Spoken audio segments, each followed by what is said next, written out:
자, 이제 오늘부터 10주간 우리 에스라서를 공부하겠습니다. 에스라서는 바벨론의 포로, 그 귀환의 역사죠. 바벨론에서 유대 백성이 귀환하는 그런 역사. 그래서 이제 10장까지 구성이 되는데 10장의 내용을 보면은 바벨론 포로에서 돌아오는 그런 모든 과정과 그 가운데 담겨 있는 의미와 뜻이 있는 것을 보게 됩니다. 그래서 이 에스라서를 이제 역대기 다음에 나와서 우리가 역사서 가운데 하나로 보는데, 에스라서를 잘 이해하려고 하면은 바벨론 포로에 대해서 좀 알아야 돼요. 우리가 설교 중에 이제 바벨론 포로 중에 있었던 그 유대 백성들의 이야기들을 가끔 전할 때가 있잖아요. 그 중에 이제 하나가 바벨론의 포로 잡혀가 있던 유대 백성들이 그발 강가에서 슬피 울면서 하나님께 회개하고 그렇게 이제 하나님을 찾았더라, 그런 얘기 하죠.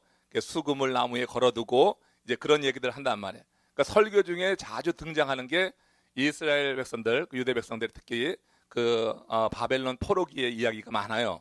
그러니까 성경에도 보면은 예언서는 거의 다 바벨론 포로기를 이제 배경으로 한다고 봐도 틀림이 없어요. 그리고 시편에도 그런 내용이 좀 섞여서 나오기도 하고요. 이렇게 메시아와 관련된 그런 내용이 기록된 부분들은 다 이 바벨론 포로기에 그들에게 희망을 주고 소망 주기 위해서 그렇게 이제 하나님의 말씀으로 남은 거죠. 그래서 구약에 보면은 많은 부분이 실제로 이 바벨론 포로기와 관련된 것이기 때문에 굉장히 사실은 이스라엘 역사를 이해하고 그리고 성경의 역사를 이해할 때 바벨론 포로가 어떻게 해서 이루어지게 된 것이냐, 왜 그런 험난하고 그런 고단한 인생을 그들이 살아야 됐는가, 이런 부분에 대한 이해가 성경을 이해하는 데 굉장히 중요해요. 그리고 특별히 에스라서를 이해할 때는 그런 포로로 잡혀갔다가 돌아올 때 일이거든요. 포로 생활 70년 후에 이제 예루살렘으로 돌아오는 그 유대 민족의 이야기란 말이에요. 이게 이제 크게 두 부분으로 나누게 되는데, 그래서 여러분들이 에스라서를 이해하려고 하면은 이 바벨론의 포로기에 대해서 이해가 있어야 된다. 지금 이 한 시간에, 짧은 시간에 그걸 다 말씀드릴 수는 없지만, 제가 오늘 본문으로 들어가기 전에 바벨론 포로가 어떻게 해서 이루어졌고 어떤 과정을 통하여서 포로로 잡혀갔고 또 어떤 과정을 통하여서 귀환하게 되는가, 이걸 먼저 좀 살핀 다음에 오늘 본문 1절 들어가고 그 말씀의 의미, 교훈을 듣기를 원합니다. 자, 바벨론 포로가 왜 일어나게 될 수밖에 없었는가? 예레미야 선지자가 그 원인을 2장 13절, 예레미야서 2장 13절에서 이렇게 밝히고 있어요. 같이 읽습니다. 시작. 내 백성이 두 가지 악을 행하였나니 곧 그들이 생수의 근원되는 나를 버린 것과 스스로 웅덩이를 판 것인데 그것은 그 물을 가두지 못할 터진 웅덩이들이니라. 그러니까 바벨론 포로가 이루어지게 될 때 유대 백성들이 보였던 그런 두 가지 악이 있는데, 그 생수의 근원 대신은 하나님을 버린 거예요. 그들은 이제 예루살렘 성전에서 제사를 드렸어요. 제사를 드리긴 했지만 실제 심정적으로 더 많이 끌리고 있었던 게 뭐냐면 우상이었어요. 그러니까 여호와 하나님의 이름 부름과 동시에 그 성전 제사에도 미운 물건을 세워놓고 그 미운 물건을 섬겼단 말이에요. 그래서 하나님이 그들의 행위를 볼 때 생수의 근원 대신 당신을 버린 게 되는 거예요. 그러니까 이게 제1계명을 어긴 것이거든요. 그것이 이제 한두 해가 아니라 예레미야서에 보면은 예레미야가 한 23년간을 지속적으로 그들의 그 죄악상에 대해서 고발하고 돌이킬 것을 이제 말한단 말이에요. 그럼에도 불구하고 그들이 듣지 않았어요.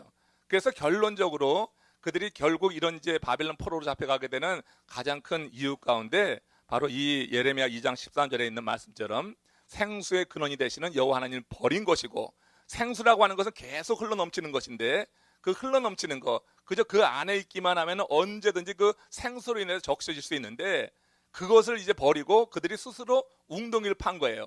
스스로 웅덩이를 팠는데 그 웅덩이를 파서 그들이 얻으려고 했던 것은 육체의 쾌락을 위한 그와 같은 세상 물이란 말이에요. 그러니까 세상 물을 얻기 위해서 생수를 버린 거야. 생수의 근원을.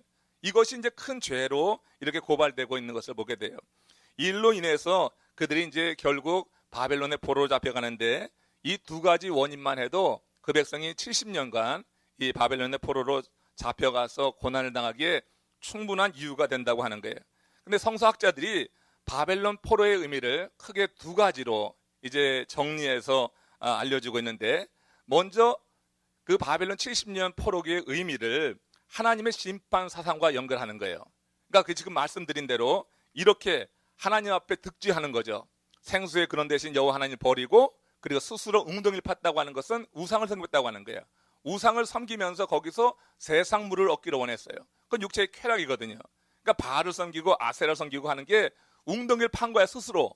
그래서 이 웅덩이를 판 것, 그리고 생수의 근원을 버린 것, 이 두 가지 죄악이 충분히 그들이 심판받아 마땅한 그와 같은 일이었다고 하는 거예요. 그래서 바벨론 70년 포로의 의미가 첫 번째는 하나님의 심판 사상과 관계에서 이해해야 합니다. 그래서 하나님이 약속의 땅에서 그들을 뽑으셔서 이방으로 보내시고, 이방에서 혹독한 시련을 당하게 하시고 수치한 모욕을 당하게 하시고 거기서 이제 고난 가운데 있게 하시는 거죠.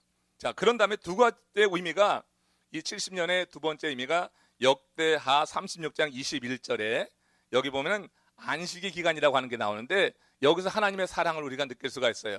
그러니까 하나님 무조건 심판한다고 하는 게 아니란 말이에요. 여기 이제 말씀을 한번 같이 읽어보겠어요. 시작.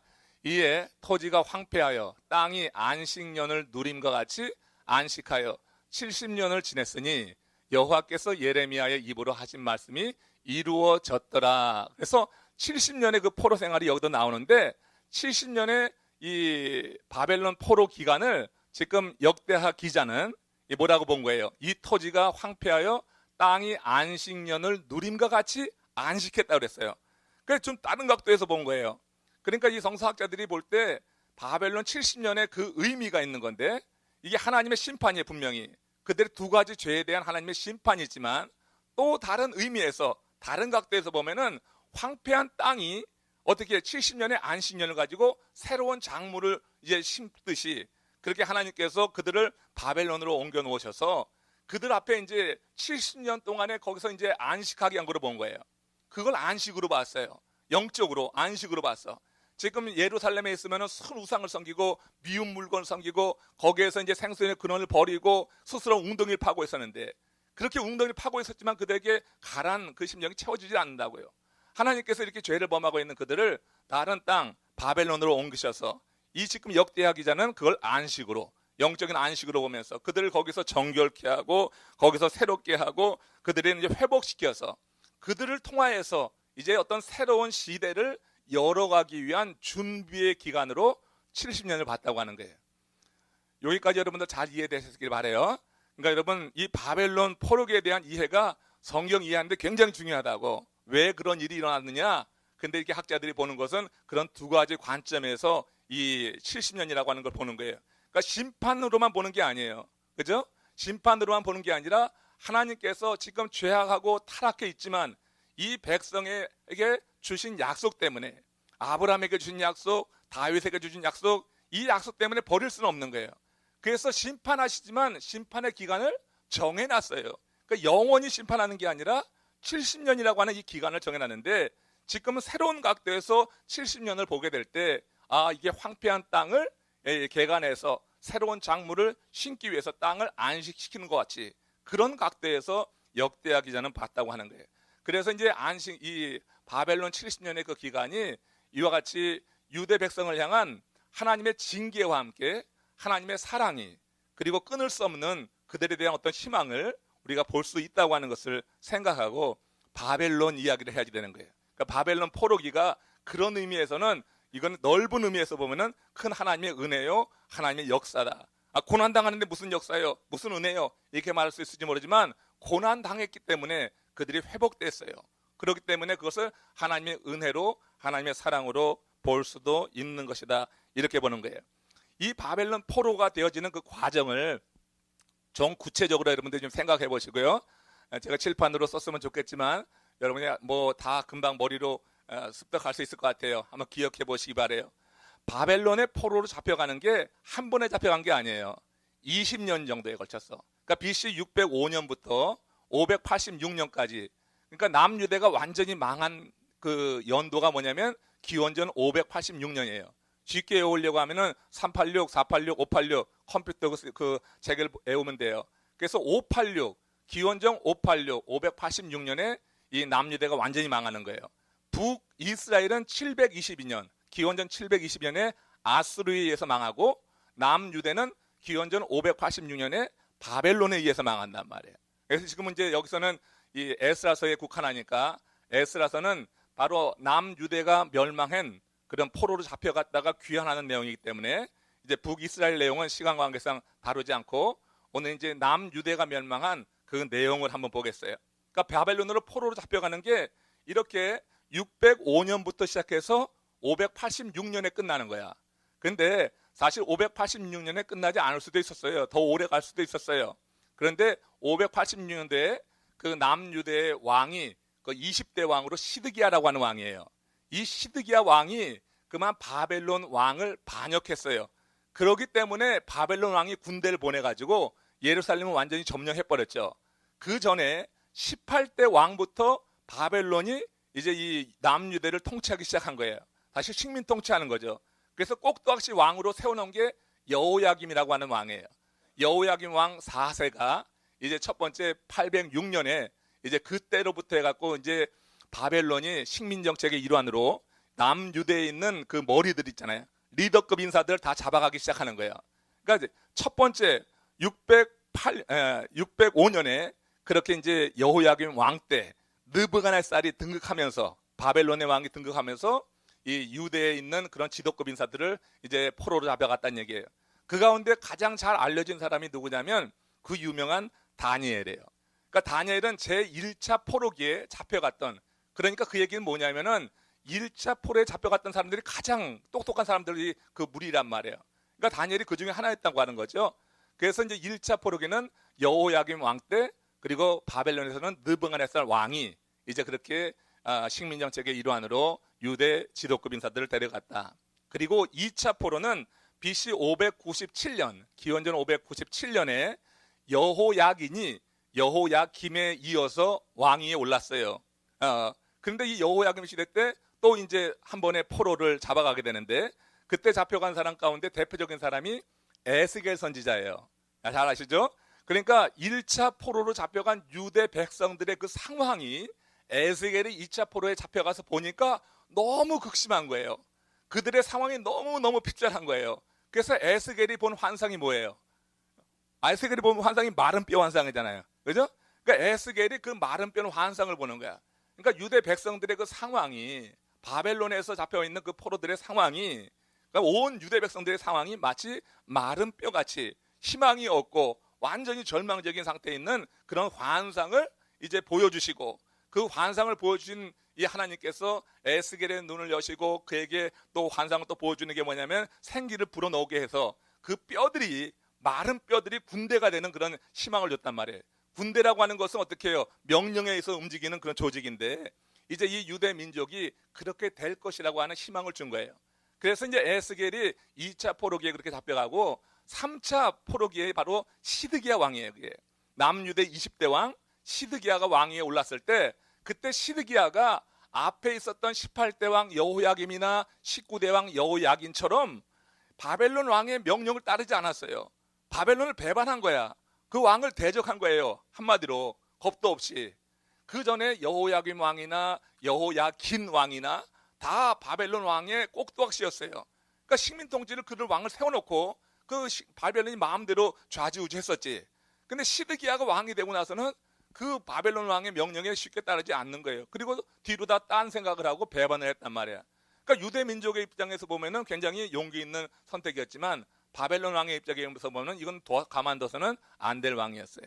그래서 이제 그 시드기야가 바벨론 왕을 반역하게 됐을 때, 바벨론 느부갓네살이 군대를 보내가지고 완전히 예루살렘을 함락하고 성전을 회파하고 그런 일이 있게 되면서, 이제 이 모든 남아있었던, 그나마 남아있었던 지도자급들의 인사들을 또 다 바벨론으로 끌어가는 포로기의 역사가 이어졌다고 하는 거예요.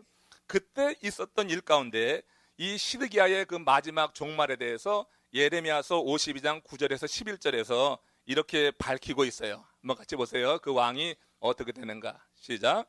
그들이 왕을 사로잡아 그를 하마 땅 리블라에 있는 바벨론 왕에게로 끌고 가매 그가 시드기야를 신문하니라.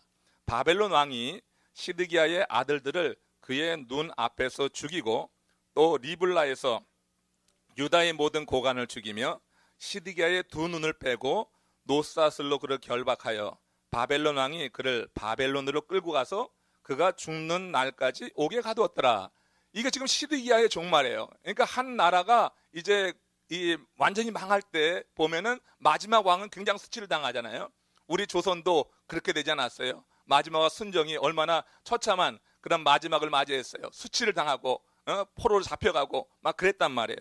이것처럼 이 남유대 시드기야 왕이 이와 같이 바벨론에게 유린당했어요. 그래서 죽을 때까지 옥에 갇히고 두 눈을 뽑히고 아들은 죽고 하는 이런 일들을 그는 겪을 수밖에 없었다고 하는 거예요. 이런 유다의 이 멸망에 대해서 이미 예레미야가 오래전에 예고했던 거예요. 그래서 우리는 이런 시드기야를 기점으로 해서 유다가 망하는 것을 하나님의 섭리로 이해하게 되는 거예요. 그들이 생수의 근원을 버린 것과 그리고 스스로 웅덩이를 판 그 대가가 아주 이렇게 처참했다고 하는 거예요. 이 내용을 이미 오래전에 이 예레미야가 선포하면서 그들의 회개를 촉구했지만 그들은 들은쿵도 하지 않았던 것입니다. 한번 보십시다. 예레미야서 25장 9절에서 11절에 보면 예레미야의 경고입니다. 같이 읽습니다. 보라, 내가 북쪽 모든 종족과 내 종 바벨론의 왕 느부갓네살, 여기 보세요. 뭐라고 그랬어요 지금? 보라, 내가 북쪽 모든 종족과 뭐라고요? 이게 어떻게 내 종일까? 바벨론 왕 느부갓네살을 하나님께서는 내 종이라고 부르고 있는 거예요. 그러니까 하나님의 역사를 위해서 하나님께서 남유대를 바로 잡고 그들의 악한 행위에 대해서 하나님이 심판하시기 위해서 하나님이 택했으면 하나님 입장에서 그건 내 종이 되는 거예요. 그러니까 하나님이 이루어가는 역사에서 보면은 하나님이 이렇게 뭐 유철호 집사님처럼 착한 사람만 쓰는 게 아니에요. 정말로 악한 사람을 드셔가지고 그래서 그 악한 사람을 통하여서 선한 하나님의 백성들 가운데, 하나님의 택한 백성들 가운데 죄를 짓고 하나님을 떠나 있으면 그 악한 자가 하나님의 사람들을 이제 치리하고 그들을 바로 세우는데 몽둥이로 사용된단 말이에요. 그러니까 하나님께서 쓰시는 동안은 느부갓네살 왕도 내 종이 되는 거예요. 하나님의 뜻 가운데서 하나님이 쓰시는 자는 다 거룩하게 되는 거예요. 거룩이라고 하는 것을 뭐 그냥 폼 잡고 나가서 음성 내리깔고 하는 게 거룩이 아니라 하나님의 일을 위해서 따로 구별되면은 그게 거룩인 거예요. 그러니까 지금 내 종이 되는 거야. 느부갓네살도 내 종이 되는 거야. 이렇게 하나님이 택한 느부갓네살을 통하여서 이제 남유대가 지금 생수의 근원을 버리고 그리고 스스로 웅덩이를 파고 있는데 이게 하나님이 보고 들만한 상태가 아닌 거예요. 이제 여기에 손을 대야지 되는 거야. 사랑하기 때문에 매를 대는 거예요. 그 매를 대는 그런 도구로서 하나님이 택한 나라가 느부갓네살이고 바로 바벨론이고 그 나라의 왕 느부갓네살이 이처럼 하나님의 손에 들려서 이제 그 남유대를 치리할, 그 남유대를 징계할 몽둥이로서 역할할 것을 여기 지금 예레미야는 25장에서 예고하고 있었던 거예요. 그래서 여기 있는 내용들 쭉 보다 보면은 결국은 이 느부갓네살을 불러다가 쓰시는 거예요. 택해 쓰셨다고 하는 거예요. 그래서 결국 남유대가 철저하게 이제 망하게 되고 70년 동안 아래 내려가서 보면은 70년 동안 바벨론 왕을 섬길 것이다. 이게 11절에 가서 그런 내용이 나오는 거예요. 그래서 바벨론 포로기의 기간이 70이라고 하는 것이 이미 25장에서 지금 포로기에 들어가기 전에 이미 예레미야를 통하여서 예고되고 있다고 하는 것을 여러분 생각을 해봐야 돼요. 이렇던 남유대 백성들의 우상숭배 행위에 대해서 하나님은 철저하게 심판을 행하신 거예요. 그러니까 바벨론 70년이라고 하는 그 포로기를 이런 하나님의 심판의 개념과 함께 그런 하나님의 심판만 한 것이 아니라 심판 중에도 긍휼을 베푸시고 심판 중에도 그 택한 민족에 대해서 선민에 대해서 포기하지 않고 그들에 대한 어떤 꿈을 가지고 그들을 새롭게 회복시키기 위해서 바벨론 포로기 동안에 육체적으로는 힘들지만 그들이 영적으로 회복되는 거예요. 그래서 이 에스겔이 마른 뼈를 봤던 건데 이 마른 뼈와 같던 존재들이 그 바벨론 70년 기간을 지나면서 거기서 이제 군대가 되어지는 거예요. 하나님의 명령에 순종하는 자들로 이제 군대가 되어지고 그래서 이 70년이 끝나갈 그쯤 돼가지고 그들 가운데 남은 자들을 이제 본국으로 불러들이는 것, 이걸 이제 포로기의 귀환이라고 이렇게 말하는 것이고요. 에스라서는 바로 그렇게 70년 동안 있던 그들이 이제 본국으로 돌아오는 그 과정을 담고 그 과정 속에 담겨 있는 의미, 이런 거를 이제 기술한 것이 에스라서가 되는 거예요. 여기 보면은 이제 하나님께서 이 백성을 영원히 버리지 않았다고 하는 것, 다시 말씀드리지만 그 포로 기간을 70년으로 정했다고 하는 것, 절대 짧은 기간은 아니지만 그래도 70년이다 이렇게 제한해서 말씀하신 것은 그 민족을 끝까지 영원히 버린 것은 아니라고 하는 것을 우리가 생각해 볼 수가 있는 거예요. 하나님은 그 70년 동안에 그들의 굳은 마음을 갈아엎으시고 부드럽게 하신 거예요.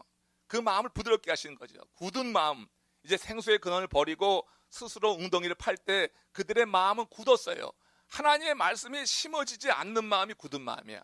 하나님의 말씀을 씹어보면은 그들은 이미 마음이 굳어졌어요. 생수의 근원을 버렸으니까. 그 스스로 웅덩이를 팠는데 그게 우상을 섬기는 거예요. 우상 섬기는 마음, 그건 육적인 쾌락을 추구하는 건데 이 영적인 그런 기쁨을 주는 하나님의 말씀이 그 마음에 들어가질 않는 거야. 그 마음이 굳어버리니까. 그러니까 말씀이 선포돼도 그냥 아무런 감동이 없는 거죠.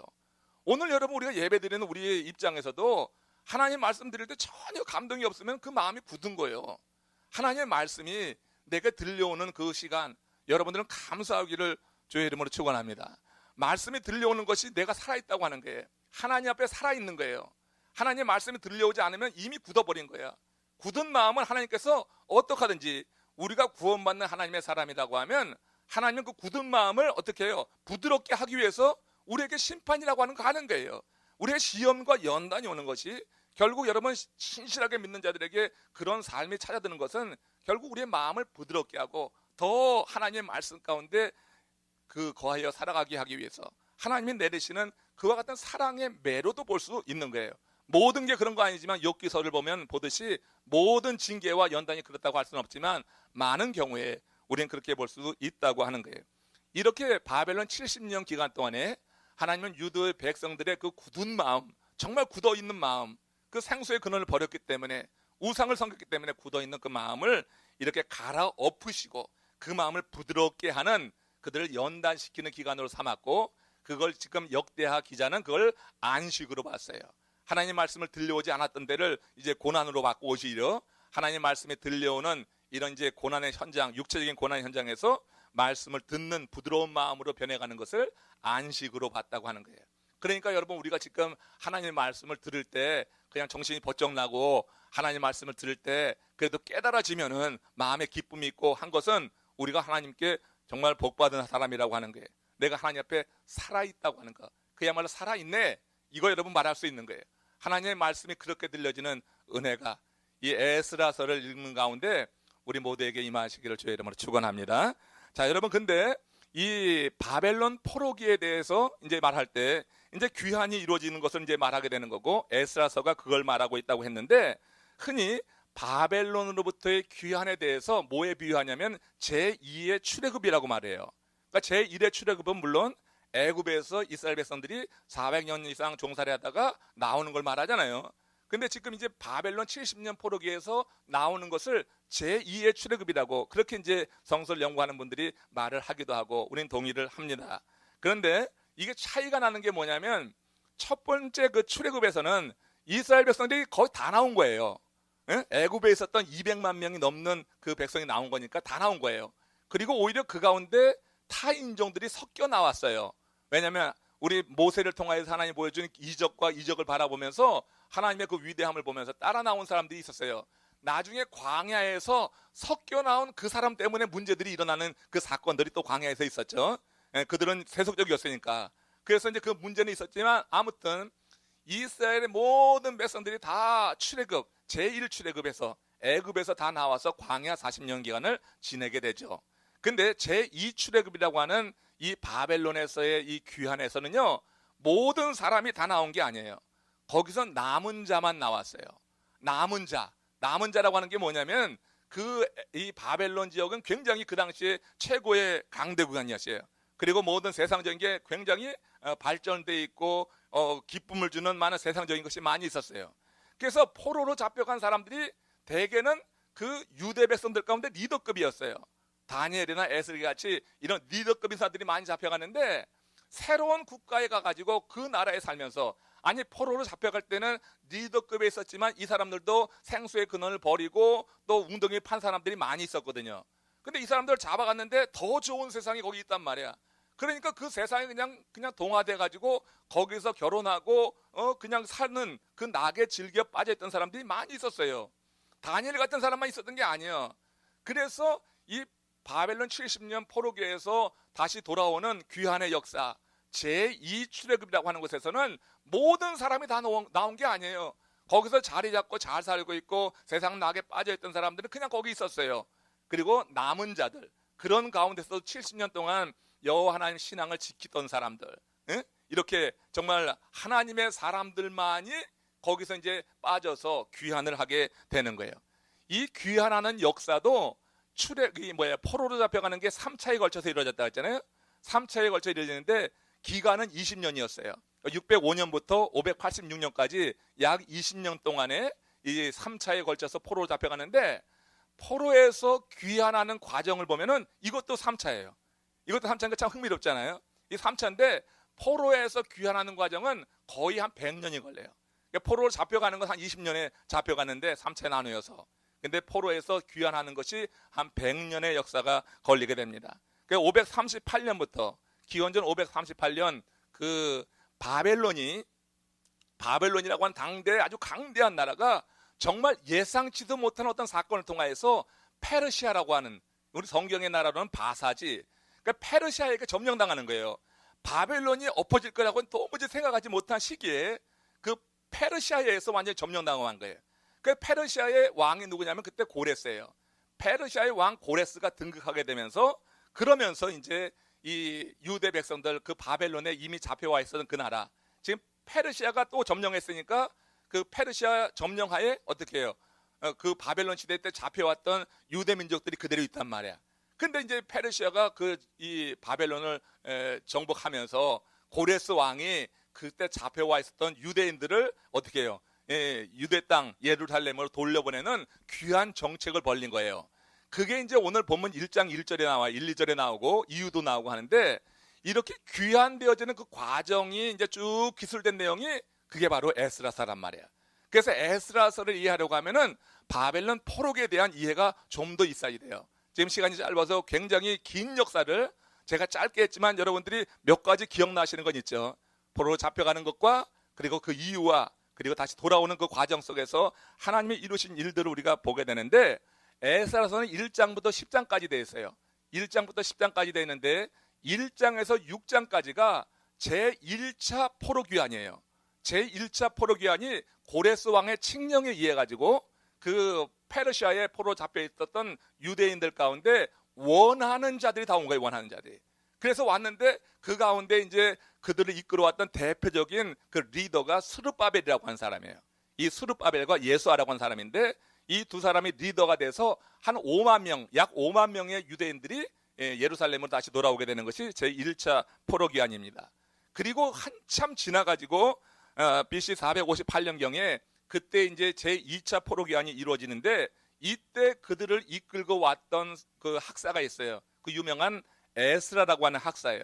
에스라가 이제 그 많은 유대인들을 이끌고 제2차 포로기환을 이루고, 제3차 포로기환은 느헤미야가 이제 주도가 돼가지고 와서 성벽을 재건하는 거예요. 그러니까 1, 2, 3차 그 포로 귀환할 때마다 중요한 사명이 그들을 이끌고 오는 리더들에게 있었어요. 제1차 포로 귀환에서 중요한 사명은 스룹바벨과 예수아에게 주어진 아주 중요한 그 사명은 뭐냐면 성전을 건축하는 거예요. 이 성전 건축은 유대인이 말한 게 아니에요. 성전 건축을 하라고 하는 것을 고레스가 명령한 거예요.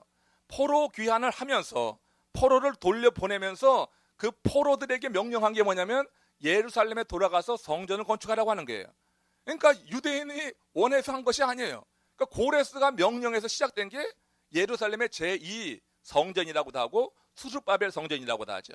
제1 성전은 솔로몬 성전이고 제2 성전이 스룹바벨 성전이에요.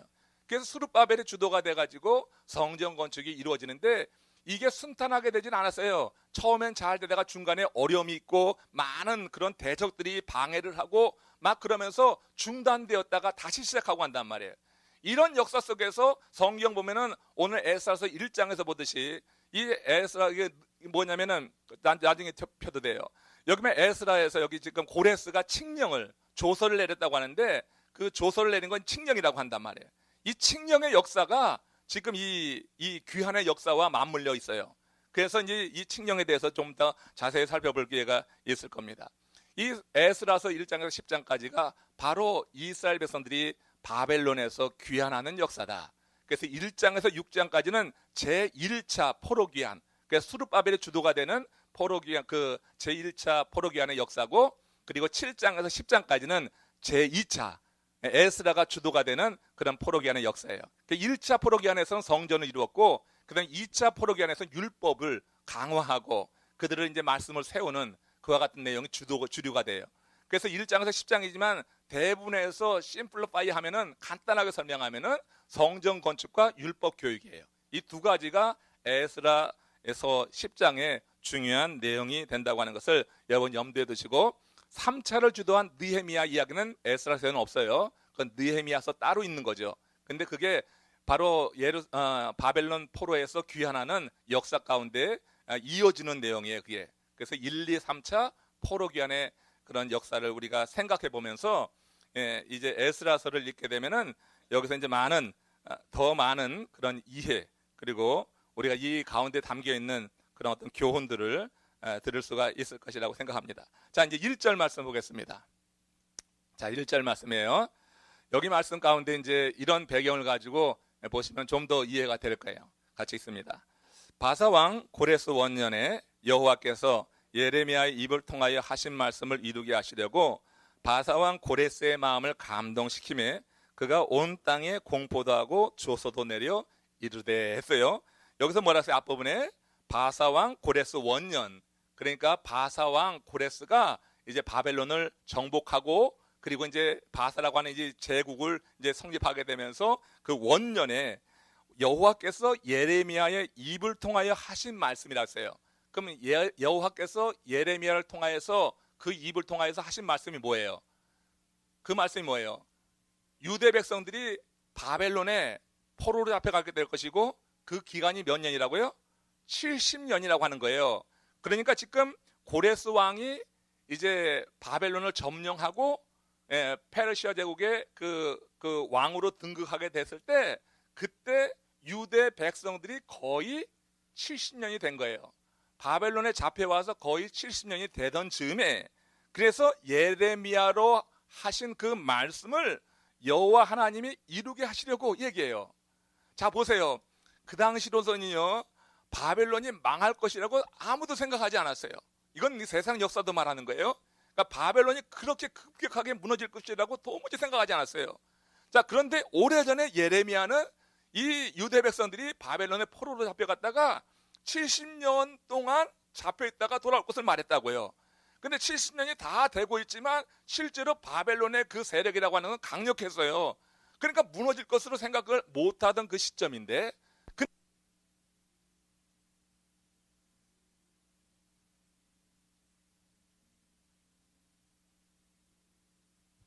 아무도 생각하지 못하는 그 시점에 이게 이걸 어떻게 봐야지 돼요? 우리는 이제 성경을 통해서 보는데 이게 하나님의 역사라고 우리는 해석하지만 세상 사람들은 그렇게 안 보겠죠. 그렇지, 아무튼 바벨론이 가장 강력하던 그 시기에 한순간에 정말 어떻게 보면 하루아침 사이에 페르시아에서 점령이 되는 거예요. 그렇게 되면서 지금 맞아떨어지는 게 뭐냐면은 유대 민족이 바벨론에 포로로 잡혀와 있는지 거의 70년이 되던 시기란 말이에요. 그러니까 여러분, 이걸 보면 약간 소름이 끼치는 거야. 세상으로는 도대체 생각할 수 못하는 그 기간에 하나님은 당신이 약속하시고 선포하신 그 말씀대로 당신의 일을 이루신다고 하는 것을 1절에서 우리가 배워야 돼요. 그걸 보는 거예요. 그러니까 하나님의 약속을 붙잡는다고 하는 것이 얼마나 귀하냐. 하나님의 약속을 붙잡고 가다가도 우리 삶이, 우리 환경이 전혀 이 약속이 이루어질 것 같지 않은 그런 일에 우리가 봉착하잖아요. 그렇게 되면 약속을 붙잡았던 손이 힘이 빠지죠. 그 약속을 우리가 끝까지 붙잡고 나가고자 하는 그런 인내심이 없어지죠. 그냥 말씀이 그냥 별로 내게 은혜로 와닿지 않고 내게 역사하지 않는 그런 때가 있죠. 약속이 있는 말씀에도 불구하고 내 환경이, 주변 상황이 도저히 그 말씀이 이루어질 것 같지 않은 내 생각이에요. 그거는 순전히 내 생각이에요. 그러니까 바벨론에서 포로로 잡혀가 있었던 이 유대 백성들이 선지자들 통하여서 계속해서 예레미야가 하신 말씀을 들었을 것 아니에요. 그렇잖아요. 예레미야가 오래전에 하고 끝난 게 아니라 다니엘이, 에스겔이 계속해서 하나님의 말씀을 선포하고 있었으니까, 그 얘기를 듣는데 가만히 보니까 시대상은 그런 게 아니야. 바벨론이 굉장히 강력하단 말이야. 그러니까 어떻게 보면 꿈을 잊고 있었을 수 있어서요. 그러니까 많은 유대인들이 잡혀갔던 유대인들이 이 지도급이라고, 머리가 빨리빨리 돌아가는 인사들이라고요. 그러니까 어떻게 거기에 동화해다 버리는 거예요. 거기에 그냥 이거 안 되겠다 그냥 살아버리는 거예요. 옛날에 일제시대 때 일제가 우리를 점령했을 때, 일제의 그 파워가 굉장히 강했을 때는 이거 우리 뭐 도대체 독립할 가능성이 없다고 할 때 많은 사람들이 거기에 투항하고 그 일제 정책에 따르고 그렇게 했던 것과 유사한 거예요. 그 바벨론에 포로 잡혀가 있던 사람들 가운데 그렇게 이제 동화되어서 거기에 그냥 결혼하고 살고 안정되게 살아가는 사람들이 많이 있는 그 와중에 남은 자가 있었다고 하는 거예요. 그 와중에 그래도 여호와 하나님 신앙을 지키던 자들이 있어서요. 그들을 위해서 하나님이 지금 일하시는 거예요. 거기서 정착하고 세속의 기쁨에 쾌락에 빠져 있는 자들이라는 게 아니라 그 가운데 남아 있는 자들을 위해서 하나님은 예레미야를 통하여서 그 입을 통하여 하신 말씀을 이루시려고 어떻게 했어요? 바사왕 고레스의 마음을 감동시키는 거예요. 당대 고레스는 최고의 왕 아니에요. 최고의 권력자란 말이에요. 여러분, 하나님의 일이 이루어지려고 하면은 막 회의해서 될 일이 아니야. 그 나라에서 무슨 회의해가지고 될 일도 아니고, 지금 이 패배감에 빠져있는 유대 민족이 거기서 무슨 독립전쟁을 이뤄서 될 일도 아니에요. 그런 상황 속에서 하나님이 예레미야의 입을 통하여서 행하신 그 말씀이 이루어지려고 하면은 최고의 권력자가 마음 먹기에 달린 거예요. 최고의 권력자가 제국시대에 그 권력자의 말이 법이 되는 건데, 그러니까 최고의 권력자의 마음 먹기에 달리는 거예요.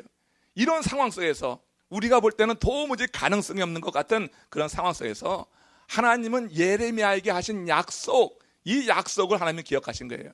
영원히 그 백성을 버린 게 아니에요. 70년 동안 제한했어요. 그 기간이 다 됐을 때 이제로 하나님이 바벨론이라고 하는 강대국 엎어질 줄로 생각도 못했어요. 요한계시록에 보면 그 바벨론이 음료로 나오잖아요. 강력한 악인으로도 나온단 말이에요. 악한 대적으로 나온단 말이에요. 그만큼 강력한 게 바벨론이었어요. 근데 이게 한순간에 엎어지고, 그리고 이어서 그 왕이 된 고레스가 하나님이 주신 마음의 감동이 돼요. 고레스 왕의 마음을 감동시키심에, 마음을 감동시키니까 이 왕이 칙령을 내리는 거예요. 그래서 온 나라에 공포도 하고 조서도 내려 이르되, 뭐라고 했냐면, 왜 이 왕이 이런 마음의 감동이 일어났느냐, 2절에서 이제 그 설명을 하는 거예요. 2절에 보면은 시작. 바사왕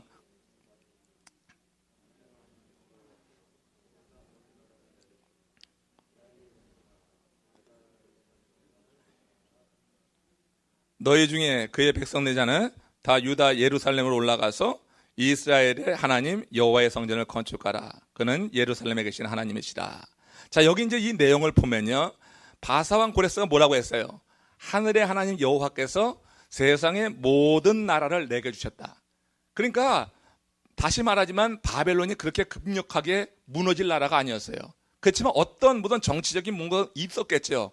근데 그 바벨론을 점령한 이 바사의 왕 고레스의 생각에는 이것이 하나님이 도우셨다고 그렇게 생각하는 어떤 일이 있었던 거예요.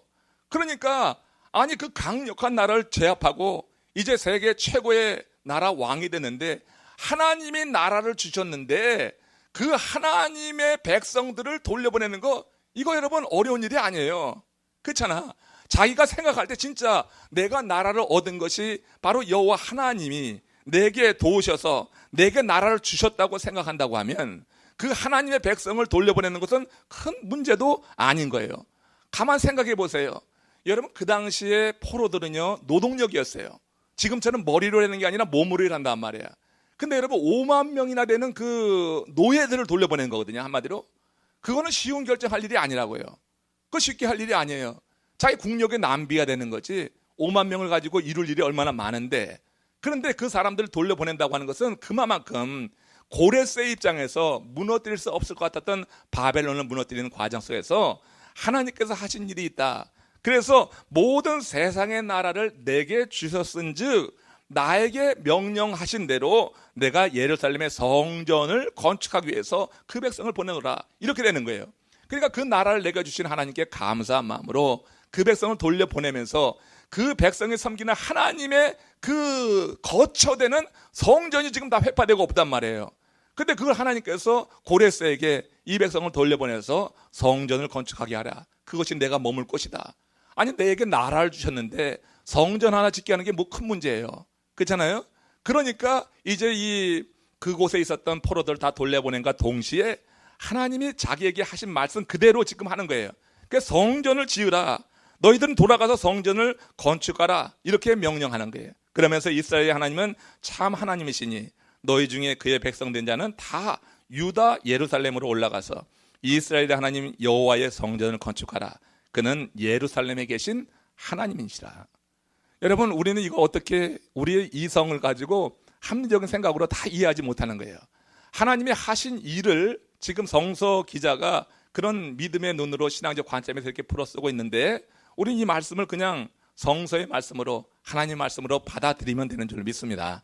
여기 뭐 많이 따질 것도 있을 거예요. 그렇지만 지금 이 고레스가 말하고 있는 이 말씀을 우리는 신앙의 눈으로 또 그런 마음으로 받아들이게 될 때 우리의 삶 속에서도 얼마든지 이런 역사가 우리 가운데도 임할 수 있다고 하는 그런 믿음으로 여러분 승리할 수 있기를 바라요.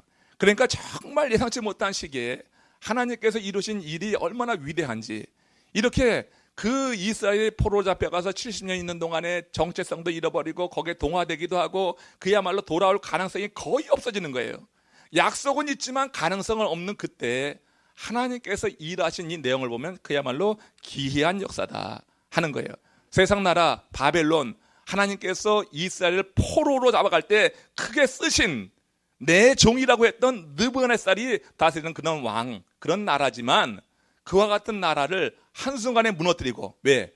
하나님께서 유대 백성을 그렇게 훈련시키기 위해서는 그런 악한 왕이 필요했어요. 그래서 바벨론이라고 하는 나라를 드셨지만 이제 훈련시키시고 다시 돌려보낼 때는 또 다른 나라를 세우셔서, 그러니까 뭐야? 바벨론은 아낌없이 버리는 거예요. 하나님이 쓰실 때는 내 종이고 하나님이 쓰실 때는 그 나라를 지켜주지만 이제 용도가 다 해서 버리는 거예요. 그래서 한순간에 무너지는 거야. 하나님의 약속을 이루기 위해서 하나님은 세상에 강력한, 정말 누구도 넘어지지 못하는 힘을 갖고 있었던 그 나라를 할지라도 한순간에 하나님이 엎어버리셨다고 하는 거예요. 왜? 하나님이 하신 약속이 있기 때문에. 그러니까 하나님은 그렇게 약속을 귀중히 여기신다는 거. 우리가 여러분 믿음의 눈으로 그렇게 받아들인다고 하면 우리의 삶이 아무리 어려워도 그 약속을 붙잡고 기도할 수 있는 힘을 얻게 되는 줄로 믿습니다. 그래가지고요, 바벨론에 의해서 포로로 잡혀가게 되고 하나님이 바벨론을 싹 밀어내고 이제 바사 나라를 세우면서 그러면서 다시 돌려보내는 거예요. 참 재밌잖아요.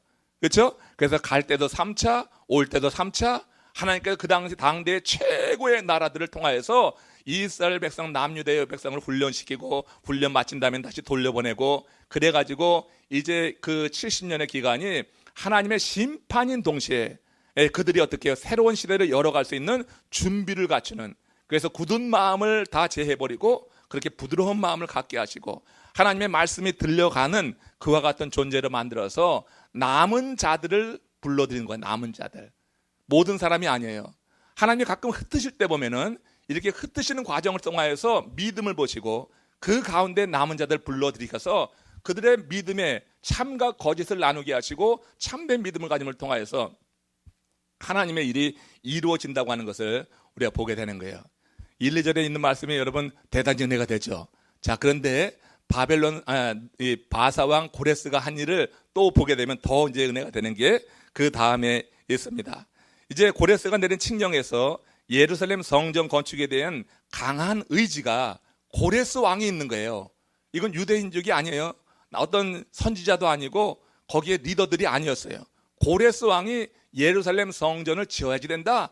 그 의지가 너무 강한 거야. 왜냐하면 하나님께서 나에게 나라를 주셨으니 그 나라를 주신 하나님께 보응하는 거예요. 그 건축하라고 하는 거예요. 그래서 사람들을 돌려보내고 하는 이야기예요. 4절에서 6절 보세요. 자, 4절에서 6절 시작. 그 남아있는 백성이 어느 곳에 머물러 살든지 그곳 사람들이 마땅히 은과 금과 그 밖의 물건과 짐승으로 도와주고 그 외에도 예루살렘에 세울 하나님의 성전을 위하여 예물을 이게 누가 하는 거냐면요, 바사 제국의 국민들이 하는 거예요. 그 시민들이 하는 거예요. 그 사람들이 주는 거예요. 그렇게 도와주라고 하는 거예요. 그 고레스 왕이 명령 내리는 거야. 도와줘라. 그래가지고 성전을 위하여 예물을 기쁘게 드리게 했고, 그 다음에 이에 유다와 베냐민 족장들과 제사장들과 레위 사람들과 그 마음이 하나님께 감동을 받고 올라가서 예루살렘의 여호와의 성전을 건축하는 자가 다 일어나니 그랬어요. 자, 요 말씀 보세요. 여기서요, 모든 사람이 다 일어난 것이 아니라고 하는 거예요. 거기에서 그냥 정착해 사는 자들이 있었어요. 그러니까 일어나는 자들은 어떤 자예요? 그 마음이 하나님께 감동을 받고 올라가서 예루살렘의 여호와의 성전을 건축하고자 하는 자가 일어난 거예요. 그러니까 모든 사람이 일어난 게 아니라 그 마음이 감동을 받았어. 뭘 보고? 하나님이 하신 일을 보고 감동을 받는 거예요. 하나님이 하신 일이에요. 바벨론이 그렇게 무너지는 것과 고레스가 칙령을 내린 것과 그리고 그 고레스가 자국민들에게 명령해가지고 이렇게 예물을 기쁘게 드리게 한 것과 그리고 이런 것을 바라보면서 유다의 베냐민 족장, 제사장들, 레위 사람들이 다 일어나는 것을 보면서 그 마음에 같이 감동이 일어나서 예루살렘에 올라가서 성전을 건축할 자, 그 마음이 일어나는 자들, 이런 사람들이 일어나게 됐다고 하는 거예요. 모든 사람들이 한 건 아니에요. 그렇지만 그들 가운데 이렇게 열정이 있고 하나님이 하신 일에 대한 나름대로의 확신이 있는 사람들이 일어나서 예루살렘으로 돌아와 성전을 짓는 그 과정을 기술한 것이 바로 이 에스라서예요. 오늘 1장에서는 개괄적인 이야기가 나오지만 2장 이후부터는 이제 구체적으로 어떻게 그 일이 이루어졌는가를 다루고 있는 거예요. 그래서 이렇게 이런 사람들이 일어나서 그 사면 사람들이 은금과 금과 물품과 짐승과 보물도 돕고 그 외의 예물을 기쁘게 드렸더라. 고레스는 포로로 잡혀있던 유다 백성들을 돌려보내면서 성전 건축을 명령한 것만이 아니라 건축을 위한 기금과 자재와 백성들의 모금 그리고 사람까지 지원한 거예요. 그냥 사람만 돌려보낸 게 아니라 실제로 돌아가서 그들이 성전을 지을 모든 것을 다 준비해서 보냈다고 하는 거예요. 성전을 지을 마음만 있으라고 하는 거예요. 돌아가는 사람들이 뭐가 있어요? 포로기에 와서. 그렇지만 예루살렘에 하나님의 성전을 지으려고 하는 마음이 있는 자들은 일어난 거예요. 제사장이 뭘 제사장이 있어요? 그런 열정이, 그런 마음이 있는 사람들을 일어서 사람들은 보내고 실제 재물은 고레스가 다 충당하는 거예요. 사람들에게 명령해서. 그리고 그 명령을 받은 그 페르시아의 자국민들이 기쁘게 예물을 드림으로 인해서 예루살렘 성전, 스룹바벨 성전, 제2의 성전이 건립되게 된다고 하는 거예요. 하나님이 하신 일이라고 하는 거예요. 그래서 여러분, 하나님의 일, 하나님이 거하실 성전 건축에 대해서는 여러 가지 일들이 있어요. 아무튼 여기에 대해서는 뭐 고래로 여러 가지 반대 의견 많이 있는 거고 감동 없는 사람도 있고 해요. 그렇지만 결국 이루는 것은 하나님이 주신 감동을 가지고 일어나는 자들을 통하여서 하나님의 성전이 이루어질 줄로 기대하시기를 바랍니다. 너무 미리 염려할 거 없다고 하는 거예요. 그래서 너무 미리 염려하지 말고 다만 그런 마음을 갖고 있는 우리들 마음을 한번 살펴보면서 내게 그런 마음이 있다고 하면 하나님은 그 마음만 받으세요. 내가 그 마음이 있으면 다른 것은 채워서 주님께서 이루시는 일을 우리가 이 고레스 왕의 이야기를 통해서 배운다 하는 거예요. 그래서 고레스는 성전 건축만 명한 것이 아니라 포로를 돌려보낸 것뿐만이 아니라 자기가 하나님께 받은 바 은혜가 크기 때문에 그렇게 믿고 있기 때문에 성전을 지으려고 하는 의지 또한 강해서 실제로 구체적으로 성전이 지어질 수 있도록 힘쓰고 있는 것이다. 더 나아가서 7절 8절 여기까지 읽고 마치겠어요. 같이 읽습니다. 고레스 왕이 또 여호와의 성전 그릇을 꺼내니 옛적에 느부갓네살이 예루살렘에서 옮겨다가 자기 신들의 신당에 두었던 것이라.